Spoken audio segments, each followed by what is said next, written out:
محمد الذي تنحل به العقد وتنفرج به الكرب وتقضى به الحوائج وتنال به الرغائب وحسن الخواتيم ويستسقى الغمام الله بوجهه الكريم وعلى آله وصحبه في كل لمحة ونفس بعدد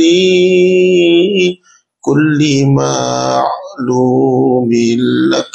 اللهم صل على محمد وعلى آله وصحبه وسلم. فأحييكم بتحية الإسلام ألا وهي السلام عليكم ورحمة الله وبركاته.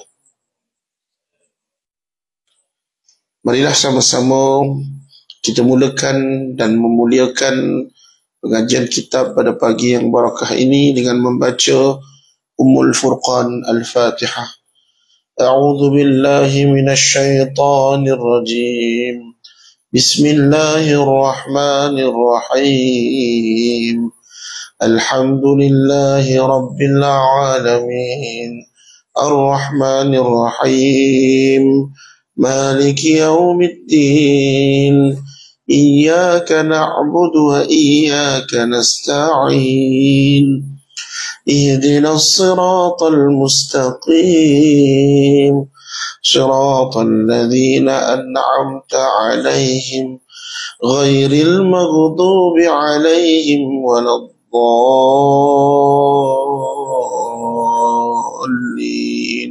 آمين. أعوذ بالله من الشيطان الرجيم. بسم الله الرحمن الرحيم. إن الحمد لله نحمده ونستعينه ونستغفره ونعوذ بالله من شرور أنفسنا ومن سيئات أعمالنا. من يهده الله فلا مضل له ومن يضلل فلن تجد له وليا مرشدا. بسم الله الشافي، بسم الله الكافي، بسم الله المعافي، بسم الله الذي لا يضر مع اسمه شيء في الأرض ولا في السماء وهو السميع العليم. سبحانك لا علم لنا إلا ما علمتنا إنك أنت العليم الحكيم. رب اشرح لي صدري ويسر لي أمري واحلل عقدة من لساني يفقهوا قولي. اللهم صل وسلم على سيدنا وحبيبنا مصطفى رسول الله صلى الله عليه وآله وصحبه وسلم. نوينا التعلم والتعليم والتذكر والتذكير والنفع والانتفاع والإفادة والاستفادة والحث على التمسك بكتاب الله وسنة رسول الله صلى الله عليه وآله وصحبه وسلم والدعاء إلى الهدى والدلالة على الخير وابتغاء وجه الله مرضاته وقربه وثوابه. أما بعد، فقال الله تعالى في كتابه الكريم بعد أعوذ بالله السميع العليم من الشيطان الرجيم: يا أيها الذين آمنوا اتقوا الله حق تقاته ولا تموتن إلا وأنتم مسلمون. صدق الله العلي العظيم. Yang saya muliakan barisan ahli jawatan kuasa, pengurusan pentadbiran dan pengimarahan Madrasah Perwira Indah Gombak Selangor Darul Ihsan. Yang saya hormati dan segani barisan tuan-tuan guru, tuan-tuan imam, tuan-tuan Bilal, para asatidzah yang hadir, dan tidak lupa ke seluruh jemaah yang hadir di kalangan muslimin muslimat, tuan-tuan haji, perempuan hajah, ibu-ibu, ayah-ayah yang dirahmati oleh Allah Subhanahu wa taala sekalian. Alhamdulillahilladzi ahyana ba'da ma amatana wa ilaihin nusyur.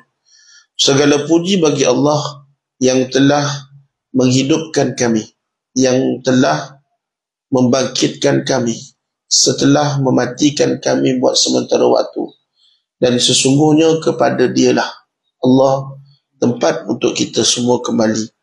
Tuan-tuan yang dirahmati oleh Allah Subhanahu wa taala sekalian, alhamdulillah pertama dan selama-lamanya, marilah sama-sama kita merafak dan meninggikan rasa syukur kehadrat Allah Subhanahu wa taala kerana dengan limpah dan inayah juga taufik dan hidayah darinya kita masih lagi dapat berkumpul di Madrasah Perwira Indah ini dengan niat satu tujuan, tidak lain tidak bukan untuk mengabadikan diri kita pada awal subuh, pada awal bangkitnya kita dari tidur, pada awal hidupnya kita sehari lagi. Dan kita bersyukur perkara pertama yang kita lakukan seawal kehidupan kita pada hari ini, yang direzekikan oleh Allah untuk kita dapat hidup sehari lagi di dunia yang bersifat sementara ini. Bersyukurlah pada hari ini, pada pagi yang barakah 5 Jamadil Akhir 1446, kita masih lagi dapat bersama-sama untuk menunaikan dan melaksanakan satu tujuan. Tujuan mengabadikan diri dalam keadaan yang mulia, iaitu dapat melakukan solat fardu subuh secara berjemaah. Sesungguhnya solat kita tadi adalah satu bentuk ibadah yang dinilai sebanyak 27 kali ganda. Ia amat jauh jurang bezanya dengan kita menunaikan solat subuh secara bersendirian. Hal ini dikuatkan daripada dalil yang disebut oleh baginda Rasulullah sallallahu alaihi wasallam dalam hadisnya yang sahih. Kata Nabi sallallahu alaihi wasallam, "As-salatul jamaah khairun min salatul fadh bi 27 darajah." Salat berjemaah itu lebih baik, kata Nabi, dengan salat daripada salat bersendirian, dengan bilangan darjat sebanyak 27 kali ganda. Satu dengan 27 lebih banyak.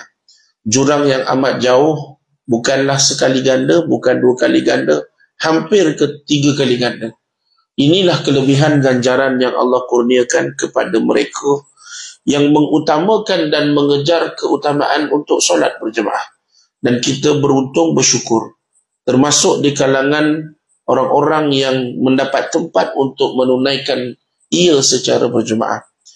Tuan-tuan yang dirahmati oleh Allah Subhanahu wa taala sekalian, yang kedua, kita bersyukur, kita merafakkan dengan setinggi-tingginya kita dapat bersama-sama pada pagi ini untuk kita memulakan langkah pertama kita bagi menelaah dan juga mengkaji satu karangan kitab yang dikarang oleh seorang pengarang yang hebat.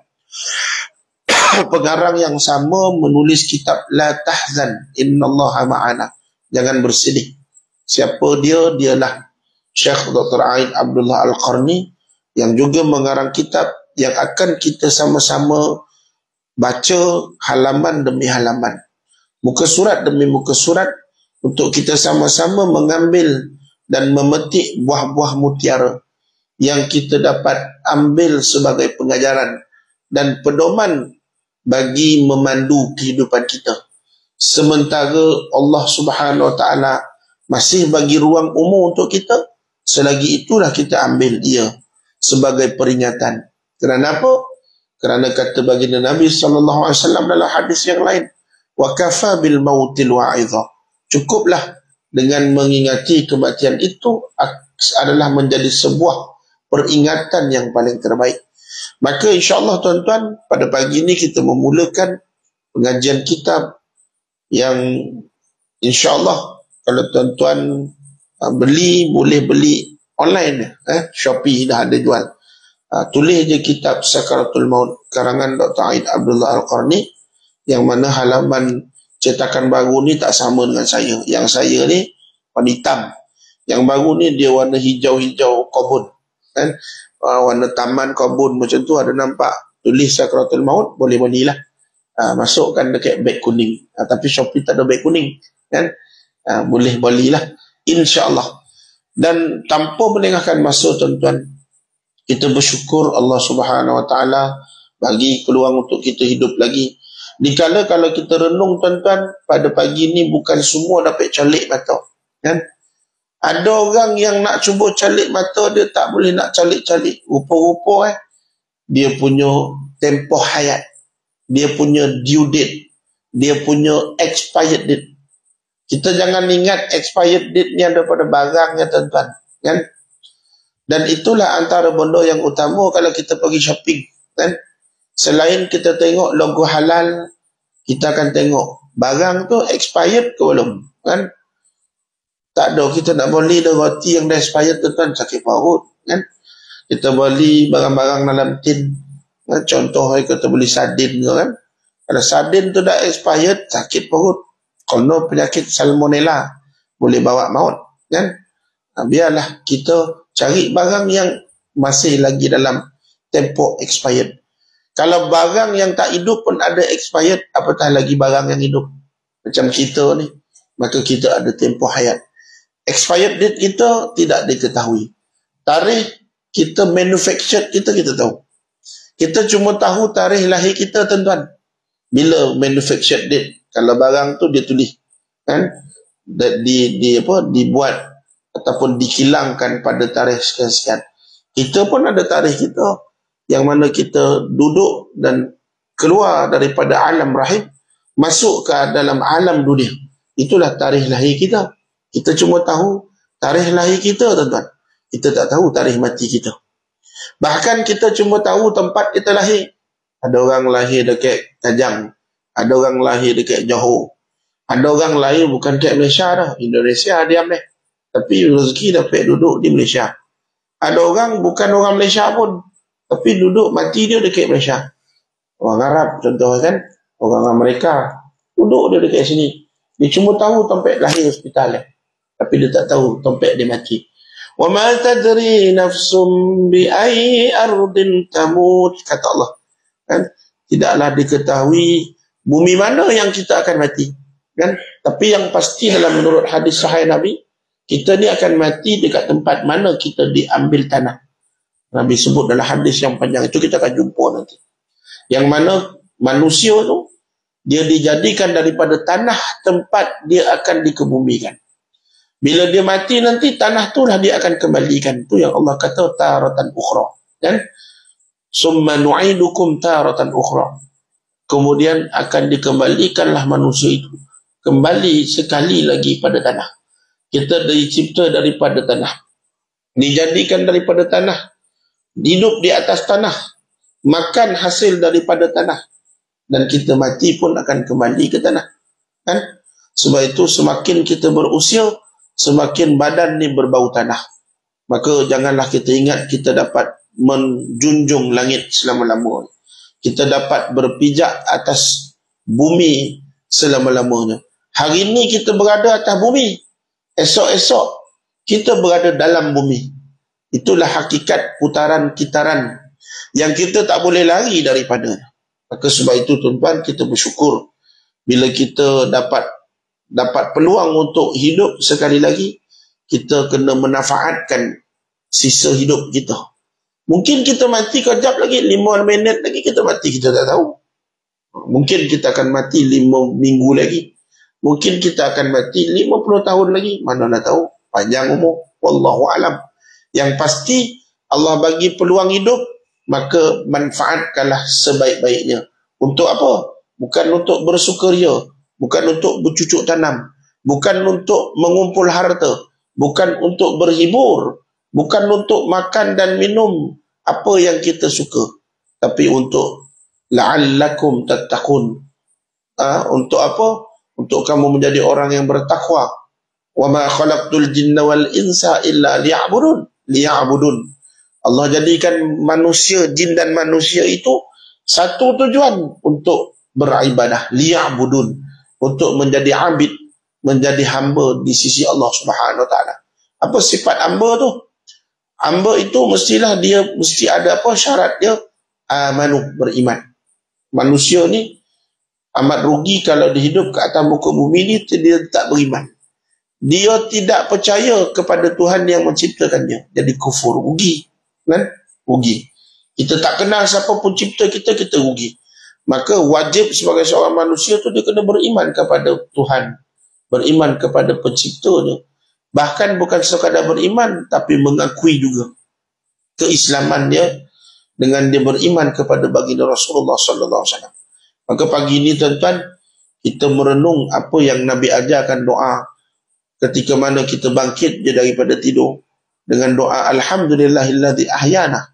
Nabi ajar doa ni bukan main-main, bukan suka-suka je nak ajar untuk ditinggalkan ajaran doa tadi tu sebagai satu yang sia-sia. Tak sia-sia. Sebab itu bentuk lafaz Nabi ajar tadi tuan-tuan kita perhatikan. Kalau kita perhatikan setiap didikan ajaran Nabi, khususnya dalam bab doa, ada asbabnya kenapa Nabi gunakan kalimah ahyana. Kan? Segala puji bagimu ya Allah. Allah puji, Rasulullah ajar untuk kita benda pertama, mulut ni nak kena ucap. Bila kita bangun daripada tidur, puji Allah.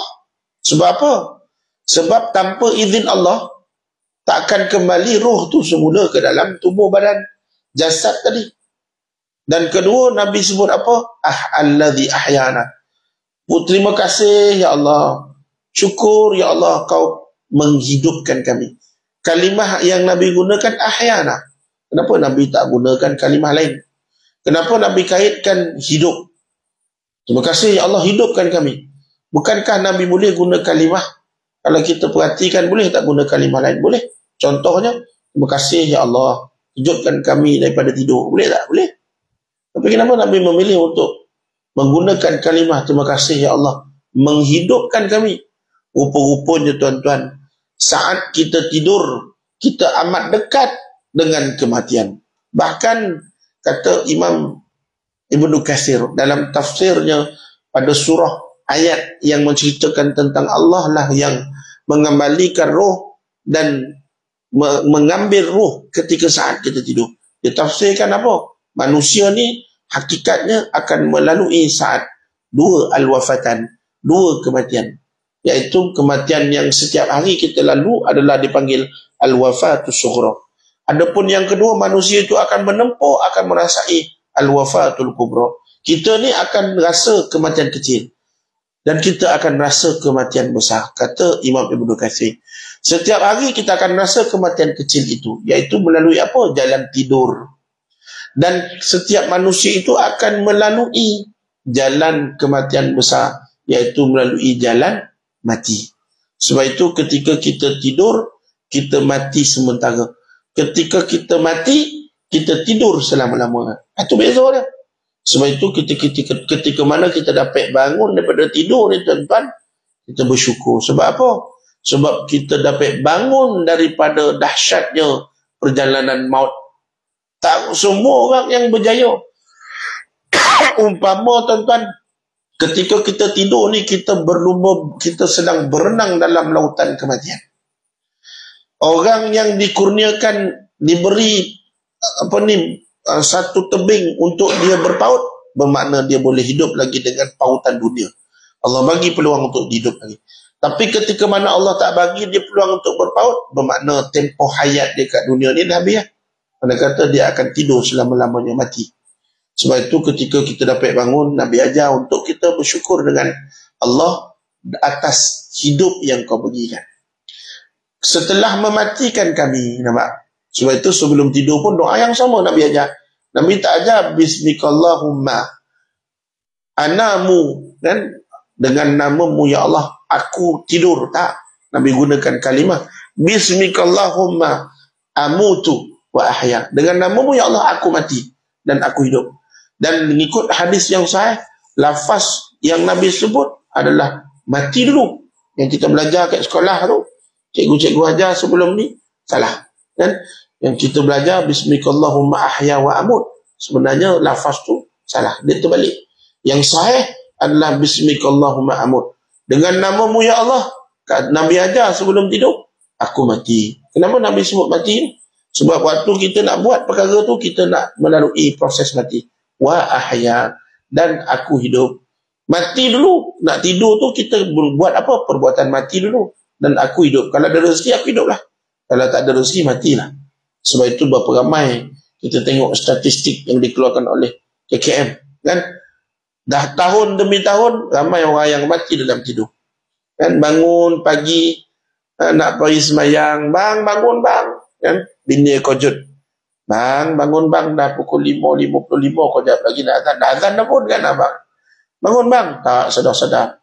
Pergi topuk dekat pipi, bang bangun. Selalu senangnya kojut bangun, kan? Hari tu pula topuk 3 kali tak bangun, kan? Simbah dengan air tak bangun. Rasa-rasa dekat nadi rupa-rupa suami dah meninggal. Ya Allah bang, kenapa abang meninggal pagi ni? Masalah yang abang meninggal tak tinggalkan nombor pin password bank. Duit nak keluar macam mana? Menangis itu bukan sebab sedih. Rupa yang menangis sebab laki dia tak lupa nak bagi password masa hidup. Tuan-tuan, sebab tu sebelum kita mati wariskanlah. Sunat kita wariskan, waris setiap malam. Sehingga Nabi pesan, sebelum tidur kita kena tinggal waris, kena tulis wasiat. Setiap hari kita kena berwasiat. Kalau wasiat yang kita tak tinggalkan itu menyusahkan orang yang hidup. Sebab itu tak usahlah kita nak simpan password PIN tu. Bagilah kat bini tu, tak rugi pun. Kalau kita mati, bini kita dapat manfaat. Kalau bini kita mati, kita pun manfaat juga. Tentulah maksudnya, tuan-tuan. Jadi, begitulah keadaan kita bersyukur pagi ini dapat sambung dan memulakan pengajian kitab Sakaratul Maut. InsyaAllah. Bismillahirrahmanirrahim. Tanpa melengahkan masa, kita mulakan pagi ini. Kita ambil 2 buku surat cukup lah ya. Sebelum ada kitab, kalau ada semua ada kitab, seronok sikit nak baca sama-sama tak laki kan. InsyaAllah. Saya yakin dan percaya AJK akan usahalah untuk mengadakan kitab ini supaya kita sama-sama, supaya kita satu hati. Bukan saya seorang yang bercakap ke depan. Apa bodoh lah Ustaz bercerabih tu. Kan balik rumah kan, bang, apa Ustaz cerita pagi tadi kuliah subuh kan? Entah Ustaz cerita pasal kan macam mana cara nak menanam pokok pisang. Nak tak pasal tak kono. Tajuk tak sama, padahal cerita pasal mati. Sebab tu mengaji ni nak kena ada kitab, kan? Bila ada kitab bau sama, seiring dan sejalan, kan? Kang bila tak ada kitab kan suka hati lah nak tulis apa. Ada orang yang kat belakang kan tulis muka ustaz, lukis muka ustaz. Jangan macam tu. Jadi bila kita belajar ni, kata ulama al-kitabah, al-ilmu itu kasaib. Ilmu itu kata ulama seperti binatang liar. Binatang liar ni macam mana tuan-tuan? Binatang liar ni kalau kita nak tambik, bukan dia macam binatang ayam jinak, kita boleh tangkap dengan sebelah tangan. Binatang liar ni kalau kita nak makan, contoh kancil, rusuk kan, tak dapat, kita nak panggil mai sini kita tangkap. Tak mudah nak tangkap binatang-binatang liar yang boleh dimakan lah, kan? Kata ulama, al-ilmu kas-sayd. Ilmu itu umpama binatang-binatang liar. Wal kitabah qaidu. Dan penulisan itu ataupun pembacaan daripada kitab itulah adalah tali ikatannya. Orang kata nak tambat ilmu ni, macam ilmu ni macam binatang liar, kan? Dan kita ni kalau nak tambat ilmu tu supaya ilmu tu kita dapat macam binatang tadi lah. Kalau kita biar je tu kan, itu yang masuk telinga kanan, keluar balik telinga kanan. Saya tak nak guna perkataan peribahasa masuk telinga kanan, keluar telinga kiri. Sebab kenapa tuan-tuan? Kalau mengaji tak ada kitab ni, dia lebih dahsyat daripada masuk telinga kanan, keluar telinga kiri. Kalau orang yang masuk telinga kanan, keluar telinga kiri, sekurang-kurangnya dia tersangkut juga. Paling tidak pun balik kan, bang, apa Ustaz cerita tadi? Apalah kitab Sakaratul Maut dah saya, tapi tak ingat lah apa Ustaz point dia tu. Tapi Ustaz pesan lah kita ni kena ingat mati. Sekurang-kurangnya dia masuk telinga kanan, keluar telinga kiri, dia tersangkut. Walaupun dia keluar balik, kan? Jangan jadi masuk telinga kanan, keluar telinga kanan. Itu yang parah. Bila tak ada kitab, bila tak ada tulisan yang kita boleh tulis ataupun kita boleh tanda. Paling tidak pun kita tanda. Contohnya tajuk muka surat, tanda. Betul kan besok, betul kan ustaz dah baca muka surat 2, tanda. Kalau malih nak tulis ulasan pun tanda pun dah kira kitabah. Untuk ikat ilmu tu, kan? Sebab tak nak jadi masuk telinga kanan, keluar telinga kanan. Kan balik rumah, isteri tanya, bang, apa ustaz ajar kat rumah tadi? Entah, suruh bini 2 agak dah kan, kau dah penampak ni. Kan? Lain pula tajuk dia ajar. Patut Sebab apa? Sebab masuk tengah kanan, keluar tengah kanan, dia tak sangkut satu pun, itu lagi parah. Rugi tuan-tuan. Kita tak dapat manfaat dan barakah dalam majlis ilmu. Sedangkan Nabi sebut, wa idza marartum bi riyadil jannah, dalam hadis yang sahih, Nabi sebut apa? Kalau kamu bersia-sia berjalan-jalan di taman-taman syurga, Nabi kata apa? Qalu, tanya sahabat, wa ma huwa riyadul jannah? Sahabat tanya, apa itu taman-taman syurga ya Rasulullah? Kata Nabi, itulah taman syurga yang kamu kena farta'u biha. Farta'u biha. Wa ma huwa riyadul jannah? Riyadul jannah farta'u biha. Taman-taman syurga itu yang kamu kena petik buah-buahan daripada taman syurga itu. Apa dia? Itulah haflatul zikr wa haflatul ilm. Berkumpulnya manusia yang beriman di dalam satu majlis, diadakan majlis zikir dan ada majlis ilmu. Inilah taman-taman syurga. Sebab itu rugi kalau kita balik, orang lain semua dapat buah, petik buah. Buah kelapa, buah durian, rambutan, manggi. Kalau kita pergi kebun, kan? Kita pergi kebun time musim buah, apa yang kita nak? Kita nak bawa buah lah kan? Akan pergi kan dapat petik setangkai rambutan pun jadilah. Kau ada manggi kan, ambil balik buah manggi. Ada dokong kan, ambil buah dokong. Paling tidak pun dapat petik. Tak banyak pun cukup untuk makan seminggu, jadilah. Kan? Kita pergi kebun. Rugi kalau pergi kebun buah, balik tangan kosong. Itu rugilah. Jadi sebab itu kita nak pastikan insyaAllah pada kuliah yang akan datang, biar ada kitab. Bismillahirrahmanirrahim. Qala al-musannif rahimahullah ta'ala anhu wa nafa'a bihi fi ulumihi fi ad-darain insyaallah. Menjelang sakratul maut tiba, kata pengarang kitab, moga-moga Allah Subhanahu wa taala menafaatkan kita dengan ilmu yang ditulisnya pada di dunia dan juga di akhirat. Segala puji bagi Allah Tuhan semesta alam. Selawat serta salam sentiasa tercurahkan ke atas junjungan kita Nabi Muhammad sallallahu alaihi wasallam, keluarganya dan para sahabatnya. Sakaratul maut dalam pandangan ulama salaf merupakan masa-masa yang mesti kita lalui. Maksudnya apa tuan-tuan? Semua kita pasti mati. Jadi kata pengarang, kata ulama salaf. Siapa golongan salaf ni? Salaf ni adalah golongan yang terkemudian. Yang hidup salaf ni dia zaman Rasulullah, sahabat, kemudian tabi'in, pengikut bagi sahabat, tabi'in, pengikut bagi tabi'in, iaitu pengikut para sahabat. Jadi itu dipanggil golongan salafiyun, iaitu pandangan ulama salaf, makna kata dia dekat dan kuat dengan apa yang Nabi cerita. Makna kata itu adalah pendapat dekat dengan Nabi. Jadi apa yang disebutkan tentang sakaratul maut, iaitu satu hakikat, kita semua akan mati. Kullu nafsin dha'iqatul maut, kata Allah SWT, kata baginda Nabi SAW, setiap yang bernyawa itu pasti akan merasai akan rasa kematian itu. Semua kita pasti mengalami sakaratul maut. Semua pasti melalui masa-masa yang amat menggerunkan ini. Demi Allah, semua kita pasti mengalaminya dan merasainya. Dia telah dirasakan oleh raja dan rakyat jelata, orang-orang kaya dan orang-orang miskin.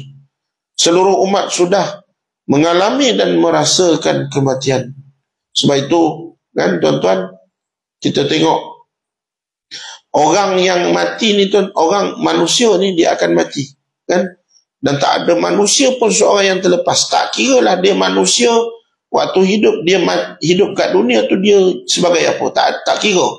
Tak kira lah dia tu miskin ke, dia kaya ke, dia sehat ke, dia sakit ke, dia handsome ke, dia tak handsome ke, dia kurus ke, dia gemuk ke, dia tua ke, dia muda ke, dia ada harta ke, dia tak ada harta, dia bangsa apa sekalipun, dia raja ke, dia rakyat marhain, semua mati. Dan mana kata tidak ada seorang pun manusia yang boleh terlepas daripada kematian. Dan yang kecuali yang ditangguhkan kematian sampai sekarang ni adalah beberapa orang Nabi. Contoh seperti Nabi Khidir, Nabi Isa, dan Nabi Khidir masih lagi hidup sehingga sekarang. Itu dari sudut ilmu tasawuf. Dia masih ada, kita tak tahu dia kat mana. Dia berkelana di atas muka bumi ini bermusafir. Dan seorang lagi Nabi yang Allah peliharanya dia di atas, dia ditempatkan di langit, yang mana suatu masa nanti dia akan turun, iaitu Nabi Isa. Dia masih lagi hidup, ketika mana dia dapat membunuh Dajjal. Lepas dia bunuh Dajjal, dia bersama dengan umat Nabi Muhammad SAW, berjaya umat Islam waktu tu. Waktu sampai tahap bila Dajjal dah mati, orang Islam semua boleh hidup dengan tenang. Dan orang Islam semakin bertambah, bahagia, gembira. Itulah saat kegemilangan umat Islam. Waktu tu dia mati. Dia akan mati. Dan lepas itu barulah akan jatuh balik. Islam dia akan jatuh. Sehingga kan tidak ada orang yang boleh menyebut kalimah la ilaha illallah. Akhirnya, manusia yang hidup atas muka bumi ni, tinggal hanyalah seorang yang tak ada seorang pun yang boleh kenal Allah.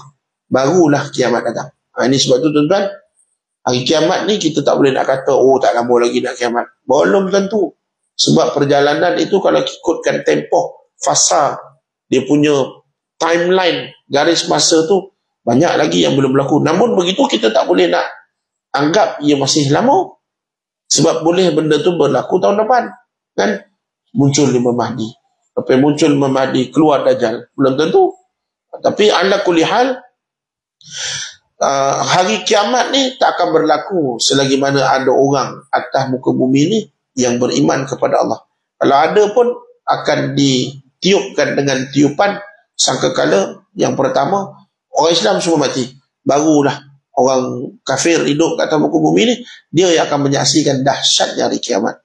Jadi setiap di kalangan kita pasti mati. Bahkan bukan kita yang mati, tuan-tuan. Apa jenis kita ni Allah jadikan atas muka bumi ni bukannya jenis manusia je. Ada 3 lagi jenis makhluk yang akan juga merasakan kematian. Yang pertama manusia mati. Tak kira lah siapa pun. Orang yang paling selamat kalau ikutkan, yang boleh menangguhkan kematian dia siapa? Rasulullah SAW. Rasulullah SAW sendiri pun menwafat dan meninggal dunia. Sedangkan Nabi boleh tak pilih untuk tangguh nyawa? Boleh. Saat Nabi merasai sakaratul maut, hari Nabi wafat, Nabi didatangi malaikat sebelum Nabi diambil nyawa yang mulia, nyawanya yang mulia oleh malakul maut. Didatangi malaikat dengan persoalan yang Allah tawarkan. Ini kisah yang mungkin tak ramai orang tahu. Ditawarkan kepada Nabi, nak hidup lagi tak? Allah bagi tangguh lagi nyawa. Tu malaikat tanya, nak hidup lagi ke tidak? Mau tak engkau menyambung usiamu, wahai kekasih Allah? Tapi Nabi sebut apa? Tak nak. Innahu rafiqul a'la. Ketika saat sakaratul maut tu, Nabi kata apa? Innahu rafiqul a'la. Sesungguhnya teman yang paling tertinggi itulah yang paling terbaik, iaitu Nabi dah bersedia untuk bertemu dengan Allah. Maka sebab itulah Allah mencabut, dan proses sakaratul maut bagi Nabi itu berlaku pada hari yang begitu menyedihkan, sehingga kota Madinah yang Al-Munawwarah menjadi kota yang tidak bercahaya selepas itu. Kota Madinah yang bercahaya suram dengan kewafatan baginda Nabi. Jadi kalau orang yang paling boleh minta tangguh nyawa, Nabi pun Nabi tak memilih untuk hidup kat dunia ni. Sebab apa? Tak ada gunanya, pun mati. Jadi kalau kita tengok Nabi lain pun pernah minta tangguh nyawa. Nabi Musa AS. Nabi Musa AS dia minta tangguh nyawa beberapa ribu tahun. Dia hidup lama. Lama tak lama tu datang malaikat maut untuk cabut nyawa dia. Malaikat maut kata, aku datang nak sebelum habis cakap lagi kena penampar dek Nabi Musa. Makan penampar. Dia cabut mata, tuan-tuan. Ini kisah benar. Hadis diceritakan. Dan mata yang tercabut malaikat maut tadi tu, diambil mata tadi tu. Malaikat maut dengan sedihnya bawa jumpa Allah. Ya Allah, aku datang untuk ambil salah seorang nyawa hamba-Mu, kekasih-Mu, iaitu Musa. Tapi ini yang diperlakukan kepada aku. Mengajuk malaikat maut kena penampar adik Nabi Musa. Nabi Musa ni yang bermain, tuan-tuan. Nabi Musa ni dia kalimullah. Dia boleh berbicara dengan Allah secara langsung. Tapi di mana? Di Bukit Tur Sina, di Sinai, di Mesir kan. Jadi Nabi Musa sampai tampar sebab dia tak bersedia nak mati lagi. Dan baliklah. Lalu Allah pun kembalikan balik mata, betulkan balik wajah malakul maut, elok balik. Kan? Kemudian beberapa saat, tahun yang berakhir sampai tiba ajal, barulah malakul maut datang sekali lagi. Tapi datang duduk jauh sikit lah. Duduk jauh sikit tu saya tambah, tuan-tuan. Hakikatnya wallahu alam cara macam mana. Tetap datang dekat juga kan. Cuma saya kata nak beritahu takut kan kali kedua kan datang juga, tapi kali ini Nabi Musa dia tidak tampak. Dia kata apa? Kau datang lagi. Dia macam terkejut. Kenapa datang lagi? Kan dia nak hidup lagi. Lalu dia tanya soalan, adakah dengan kalau aku minta nyawa panjang lagi, adakah kau akan tetap datang lepas ni? Tetap datang juga. Bermakna tetap kau akan mati. Tak akan rasa mati. Lalu terdiam Nabi Musa sejenak. Lalu dia kata, tak apalah, kau ambil dah nyawa aku sekarang. Barulah dia bersedia. Kan? Nabi Musa sendiri bersedia, kata, ambil nyawa. Matilah Nabi Musa saat malakul maut datang kali kedua. Nak bagi tahu apa? Nabi Musa pun fikir, hidup lama pun tak bunuh. Maksudnya, dia hidup lama. Dia dah hidup lama. Dia dah rasa umur panjang. Jadi dia kata, kalau hidup lama pun tetap mati juga. Baik, mati je lah. Sebab kenapa? Sebab tak ada guna hidup kat dunia ni. Sebab dia kata apa? Nabi Musa kata apa? Kalau hidup kat dunia ni seumpama engkau melalui satu pintu yang sama, kau keluar daripada pintu yang sama. Itulah kehidupan kat dunia. Maksudnya apa? Tak ada apa-apa istimewa hidup dunia. Sama je benda yang sama. Maka sebab itu dia memilih untuk mati dan bersama dengan Allah Subhanahu Wa Taala. Jadi ini hakikat yang kita kena ketahui tentang seperti mana yang Allah Subhanahu Wa Taala berfirman dalam surah Maryam ayat 19 ayat 98. A'udzu billahi minasyaitonir rajim. Wa kam ahlakna qablahum min qarnin hal tuhissu minhum min ahadin aw tasma'u lahum rikza. Dan berapa banyak telah kami binasakan umat-umat sebelum mereka. Adakah kamu melihat seorang pun dari mereka? Atau kamu dengar suara mereka yang sama-sama? Allah beritahu pada kita dalam ayat surah Maryam ni. Kalau katalah ada orang yang boleh hidup sampai sekarang, Allah tanya, ada tak lagi kaum yang terdahulu yang maha hebat fizikalnya berbanding kita? Kita ni tuan-tuan umat kecil ke badan kita ni. Kan? Kita ni kaki, kita ni tinggi 5 kaki, 6 kaki. Nak jumpa manusia yang 7 kaki, 8 kaki dah tak ramai dah. Dan kalau ada pun, LeBron James. Kan? Yang main basketball tu tinggi-tinggi lah tu semua tu. Kalau Cina tu tinggi. Raket berapa kaki dia punya tinggi tu kan. Sampai 2 meter lebih. Tapi nak jumpa manusia yang lebih tinggi daripada tu. Sebelum itu lagi ramai manusia. Ketika mana umat Nabi-Nabi terdahulu hidup. Hatta mereka menyerupai dan menyamai ketinggian Nabi Adam. Nabi Adam ni dalam hadis Nabi sebut sab'ina dhir'an. 70 hasta. 70 hasta tu menyamai dengan berapa tuan-tuan tinggi Nabi Adam dulu. Kan? Bersamaan bangunan berapa tingkat? Kan? 14 tingkat agak-agak. Lebih kurang lah. Kan? 70 hasta tinggi manusia dulu-dulu. Sebab itu Nabi Nuh ketika mana dia kaum dia tak beriman. Berapa orang yang beriman? 100 lebih ya. Sebab apa? Sombong. Sebab badan besar, fizikal kuat, umur panjang. Kan?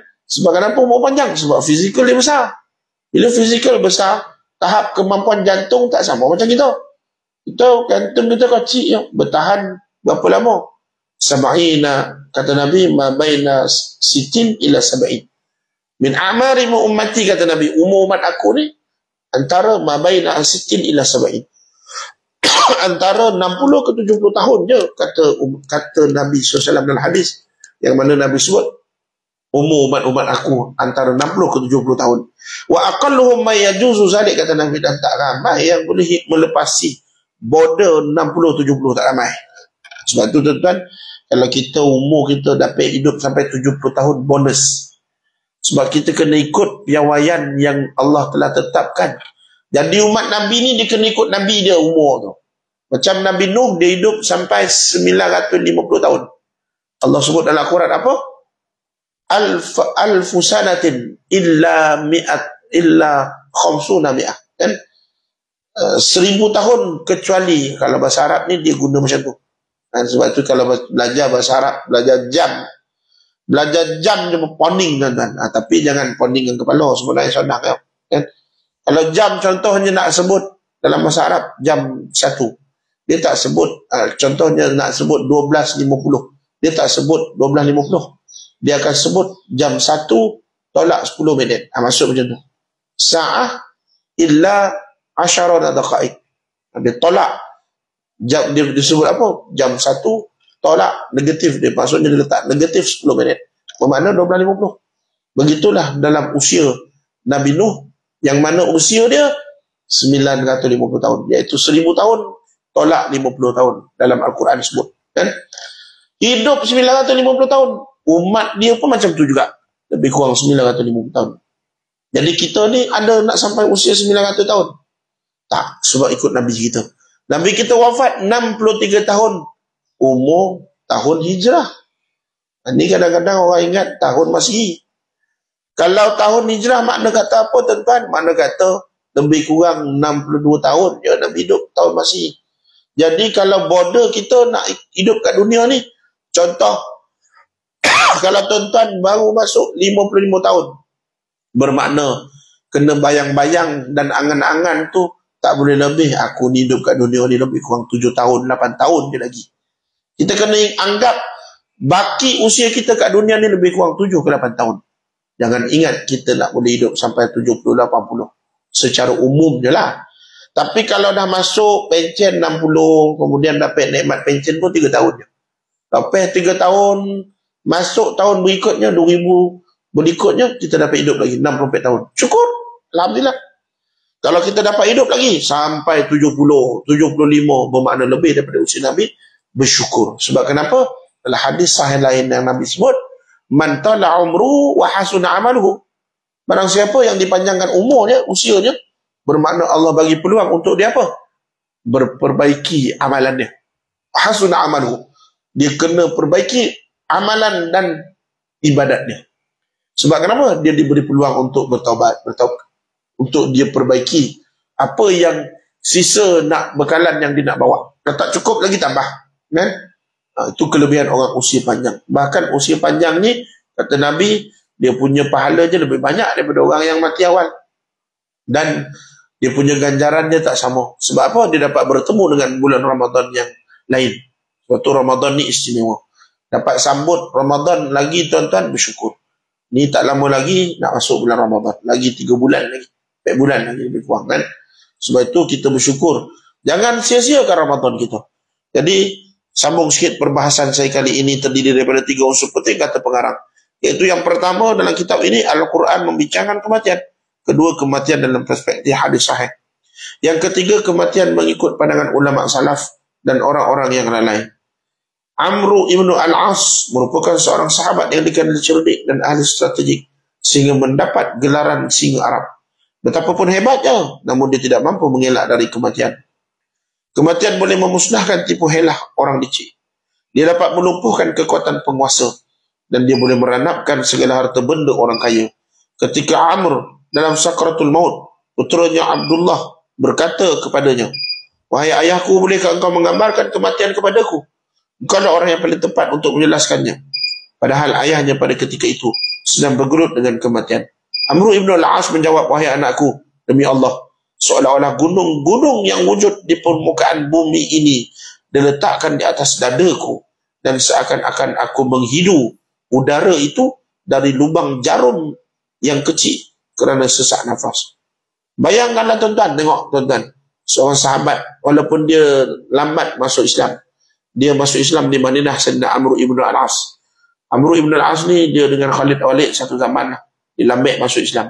Masa Nabi dah kat Madinah, dia masih lagi dalam tentera kafir musyrik.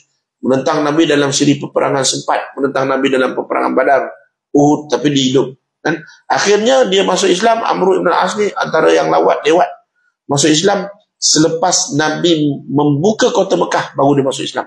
Dan ketika dia bai'ah dirinya dengan Rasulullah masuk Islam, dia betul-betul berharap. Untuk apa? Dia kata apa? Ya Allah, ya Rasulullah, aku masuk Islam ni, kalau boleh aku nak satu syarat. Syarat apa yang diminta? Kata Rasulullah, apakah syaratmu wahai Sayyidina, wahai Amr ibn al-As? Kan? Dia jawab apa? Aku nak, kalau boleh, satu jaminan syaratnya aku nak daripada kamu.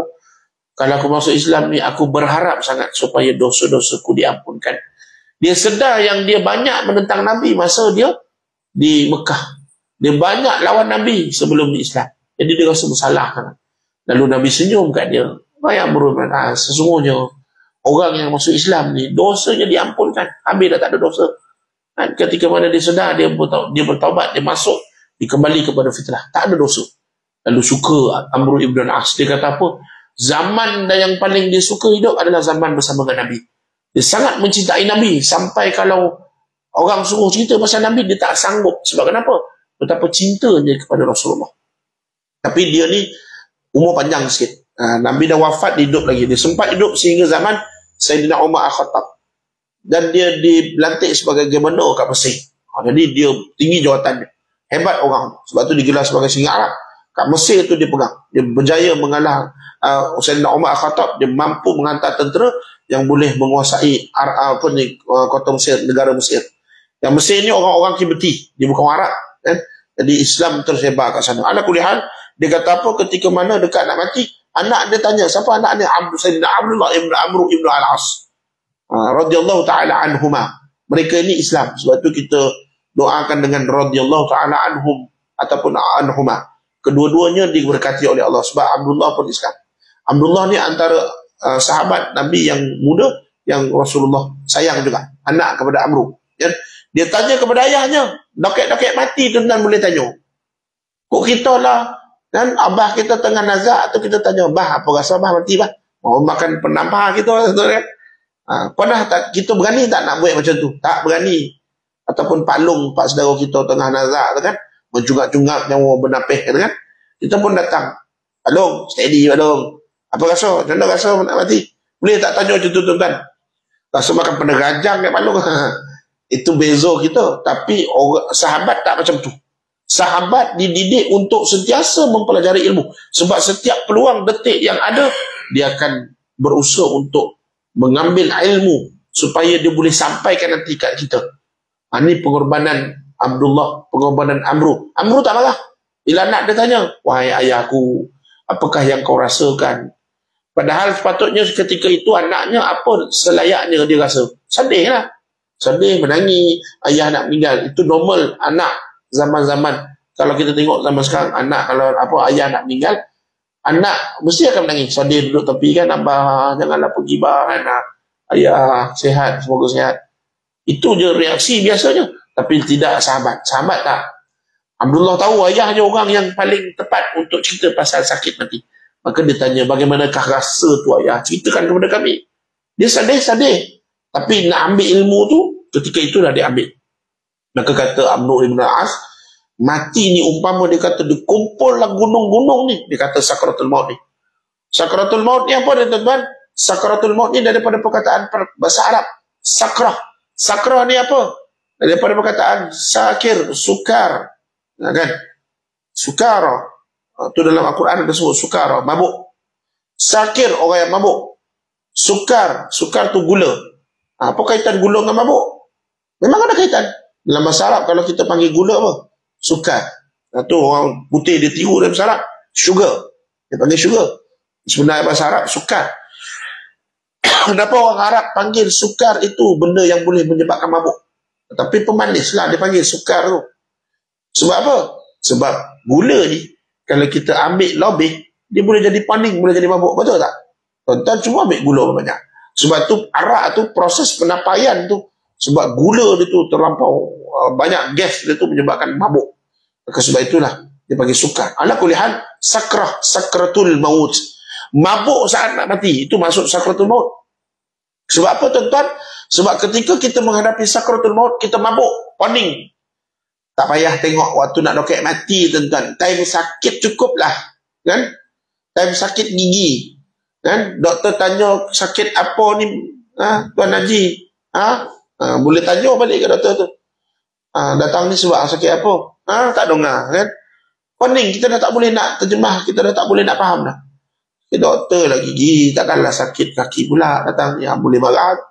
Kan? Bila lagi sakit tu?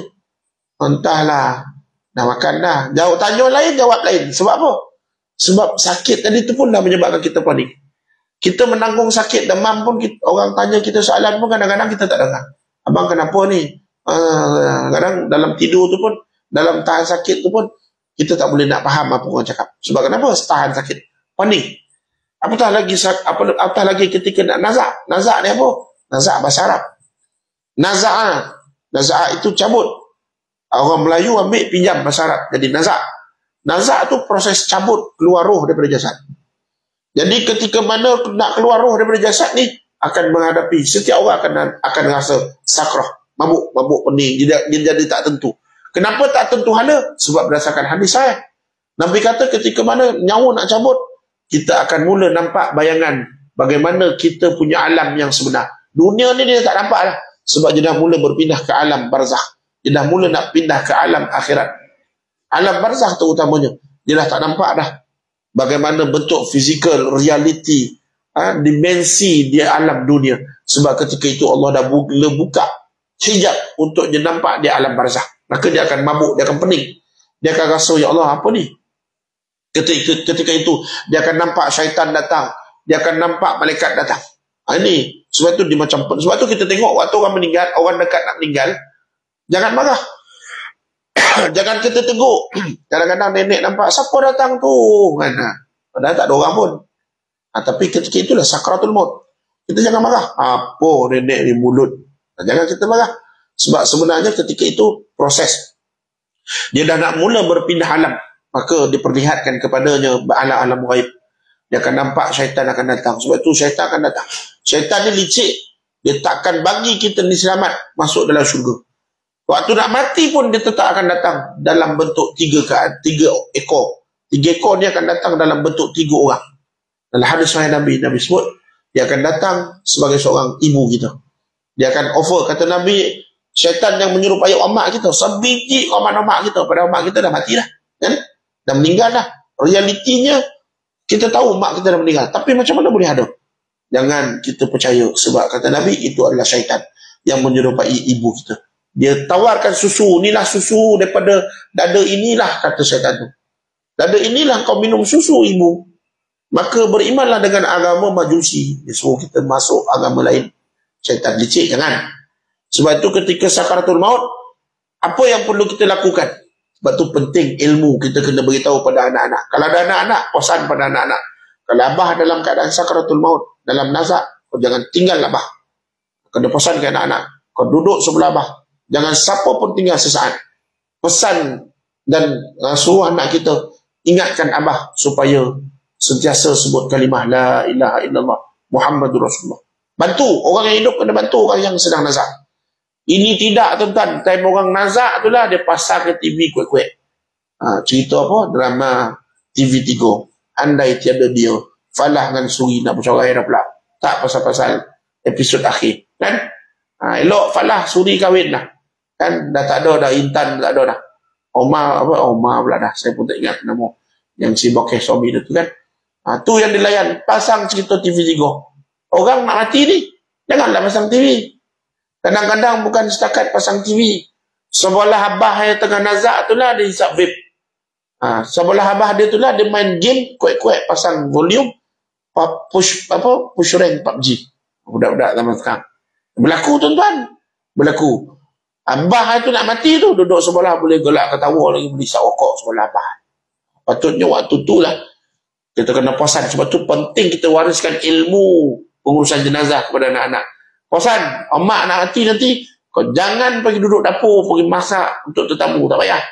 Penting duduk sebelah emak ni, ingatkan emak supaya sentiasa sebut Allah, Allah, Allah. Sebab apa? Sebab kalau tak ingat nanti takut tergelincir. Berapa banyak pun amal kita, berapa kuat pun iman kita, setan 3 ekor ni, tuan-tuan, dia akan buat kita ni masuk dalam agama lain. Kita tak tahu. Sebab tu penting anak-anak dia duduk sebelah mak abah. Dia duduk, kalau tak ada mak, kalau nak pergi koncing tak apalah, minta kejap. Janganlah kan terbagai kat situ pula. Tapi kena ada orang ganti. Kalau ada 5 orang anak, 5 orang bergilir-gilir. Jangan tidur malam. Jangan malam tu biar dia tak ada teman, tak boleh.